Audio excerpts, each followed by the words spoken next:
On February 7th, 2024, at the Paris Observatory, a scientist was sitting at her desk. A laptop was open in front of her, displaying the final version of a paper that was scheduled to be published in the journal Nature in just a few minutes. 10 years of hard work had been distilled into that single paper, and it was about to shatter a 234-year-old assumption in planetary science. Her name was Valerie Laney, and her claim was that Saturn's most lifeless-looking moon, the moon we all called the Death Star, the one scientists often dismissed as boring, is actually an ocean world, a hidden ocean. An ocean so young that it only began forming sometime after the dinosaurs went extinct. When that paper was published, the planetary science community was stunned, because if Laney was right, we had misunderstood that moon for 234 years. We had been deceived by the most obvious moon.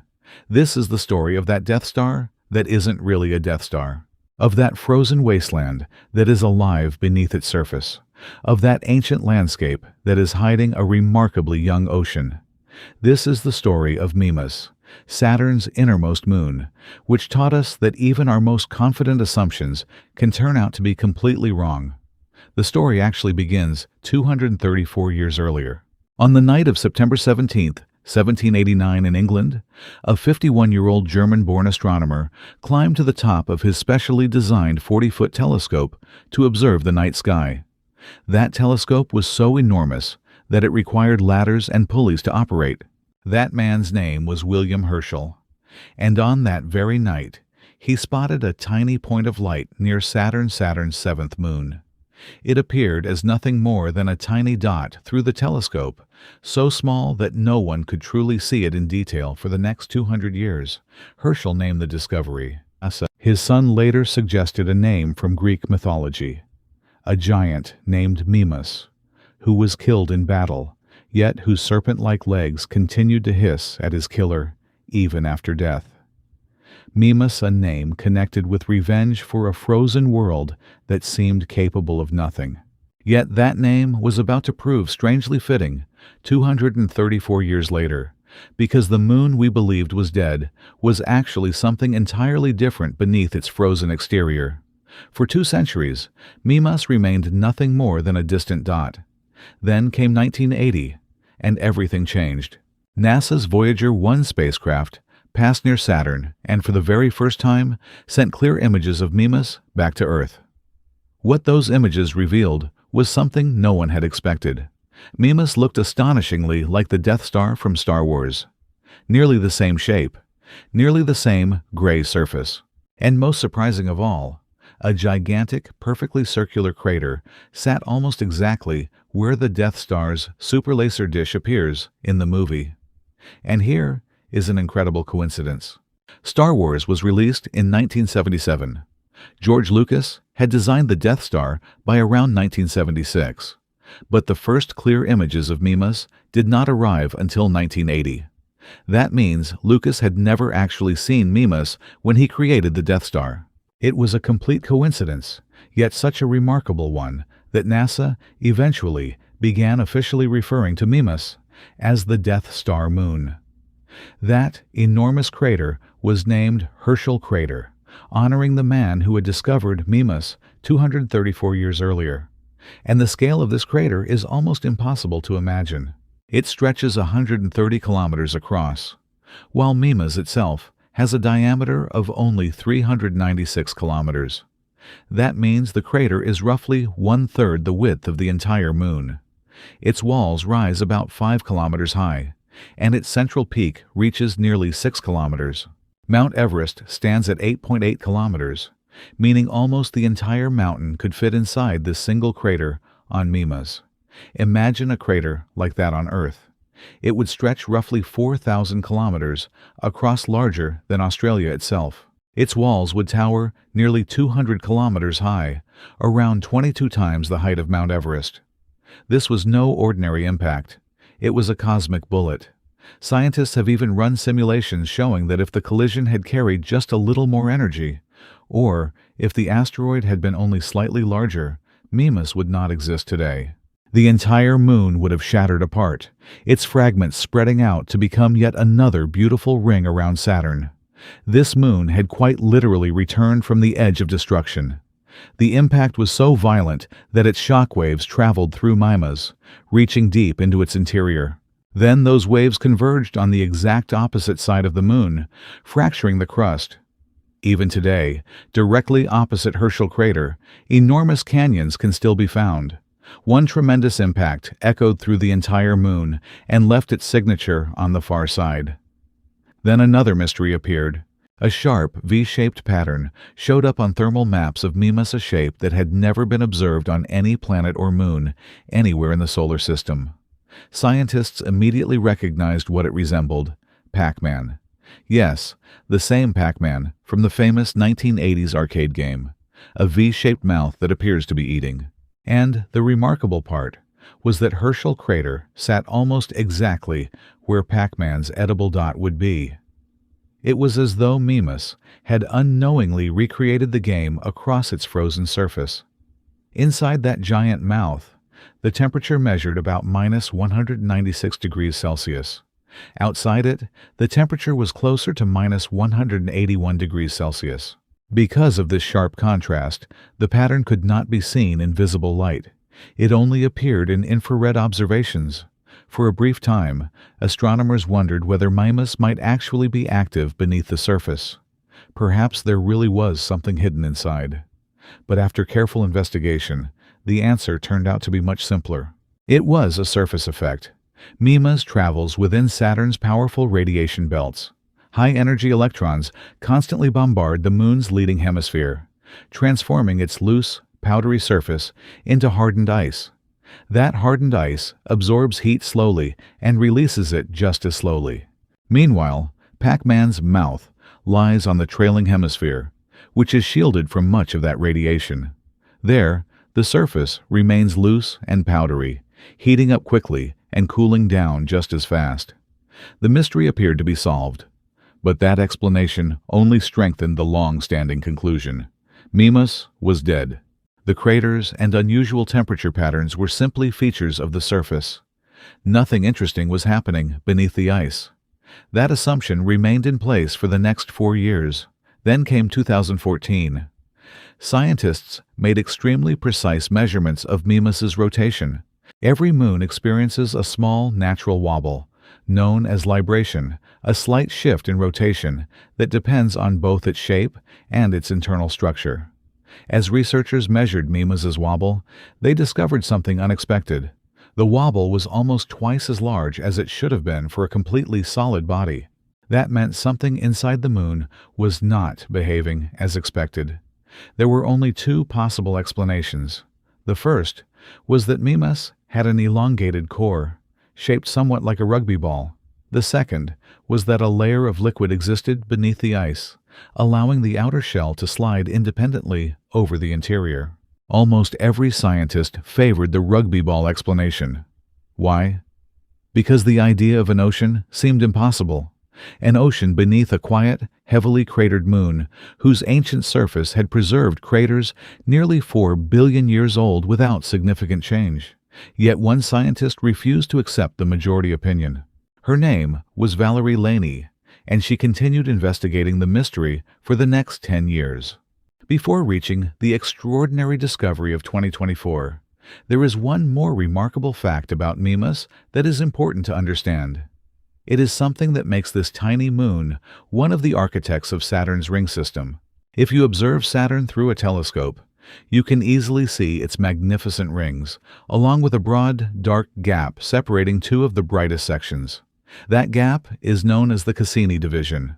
It stretches about 4,800 kilometers across, roughly 38% wider than Earth's diameter, and it exists almost entirely because of Mimas. Mimas completes one orbit around Saturn every 22 hours and 36 minutes. Meanwhile, the particles within the Cassini division complete exactly 2 orbits around Saturn for every single orbit made by Mimas. This creates what astronomers call a 2-to-1 orbital resonance. Every time Mimas comes around, its gravity gives those particles a gentle pull at exactly the same point in their orbit. It works much like pushing a child on a swing. If each push comes at precisely the right moment, the swing climbs higher and higher. In the same way, Mimas repeatedly transfers energy to those ring particles, gradually stretching their orbits until they collide with neighboring particles and are ultimately scattered away from the region. That is how the Cassini division remains largely empty. Then, in 2019, scientists Bailey and Noyelle made another remarkable discovery. Mimas had not simply maintained the Cassini division. Instead, it appears that the Moon slowly migrated inward toward Saturn between 4 and 11 million years ago, carrying its orbital resonance along with it. Like a giant snowplow moving across a snowy road, Mimas steadily pushed ring particles aside, preventing them from settling into that region and gradually carving out the enormous gap we still see today. This means the most famous gap in Saturn's magnificent rings was shaped by Mimas. A tiny moon, only 396 kilometers across, helped create one of the most beautiful structures anywhere in our solar system. Now, returning to the mystery from 2014, what was really causing Mimas's unusual wobble? Was it an elongated, rugby ball-shaped core, or was there a hidden ocean beneath the ice? For the next 10 years, Valerie Laney carefully analyzed 13 years of data collected by the Cassini spacecraft. Every orbit of Mimas, every tiny variation, every gravitational interaction was examined, with special attention given to one specific detail: the slow precession of Mimas's orbit. Its slightly elliptical path around Saturn gradually rotates over time, and the speed of that rotation is directly connected to the Moon's internal structure. First, the team tested the elongated core model. The numbers simply did not match the observations. Then they tested the hidden ocean model. This time, everything fit almost perfectly. On February 7, 2024, their paper was published, and its conclusion became one of the most remarkable discoveries in the history of planetary science. Mimas possesses a global ocean hidden beneath an ice shell between 20 and 30 kilometers thick. But perhaps the greatest surprise was the age of that ocean. It is estimated to be only 5 to 25 million years old. To put that into perspective, the dinosaurs disappeared from Earth about 65 million years ago. That means Mimas's ocean formed long after the dinosaurs had vanished. On the timescale of the universe, that is almost yesterday. Suddenly, every piece of the puzzle fell into place. The ocean is so young that the heat generated deep inside the Moon has not yet had enough time to reach the surface. The ancient ice shell, still 20 to 30 kilometers thick, remains frozen and unchanged. Surface features that formed nearly 4 billion years ago, including Herschel Crater, remain almost perfectly preserved. Mimas is melting from within, while from the outside it still appears to be the same ancient, heavily cratered Death Star. Beneath that frozen shell, however, it is an active ocean world. Scientists have even begun calling it a stealth ocean, an ocean that has managed to hide itself. The next question naturally follows. How did this hidden ocean form? Mimas appeared frozen and inactive for billions of years, so why did its interior suddenly begin melting only a few million years ago? The leading explanation is that around 10 million years ago, Mimas became trapped in a chaotic orbital resonance. An interaction with another of Saturn's moons, possibly Tethys, may have increased the eccentricity of Mimas's orbit, making it even more elliptical. As the Moon moved alternately closer to Saturn and then farther away along this stretched path, Saturn's gravity repeatedly squeezed and stretched Mimas. Those constant tidal forces generated friction deep inside the Moon. Friction produced heat. Heat slowly melted the ice, and over time, a global ocean gradually formed beneath the frozen surface. Yet, there is a bittersweet side to this story. This ocean is not expected to last forever. Tidal forces constantly dissipate energy. Every time the hidden ocean shifts beneath the ice, a small amount of orbital energy is lost. As that energy decreases, the orbit slowly becomes more circular. A more circular orbit means weaker tidal stretching. Weaker stretching produces less internal heat. With less heat available, the ocean will eventually begin freezing once again. What we are witnessing today may simply be a brief chapter in the history of Mimas. A rare window lasting only a few million years, during which this moon exists as an ocean world.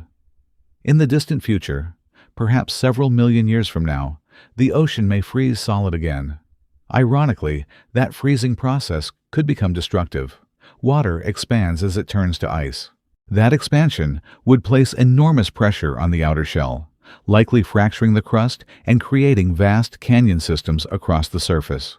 In other words, we happen to exist at an extraordinarily special moment in the story of this moon, a moment that will not last forever. Perhaps Mimas is an Enceladus waiting for its time. Perhaps, millions of years from now, its frozen crust will crack open, and towering geysers will erupt into space, just as they do on Saturn's neighboring moon, Enceladus. By then, of course, none of us will be here to witness it. And perhaps that is the greatest lesson hidden within this entire story.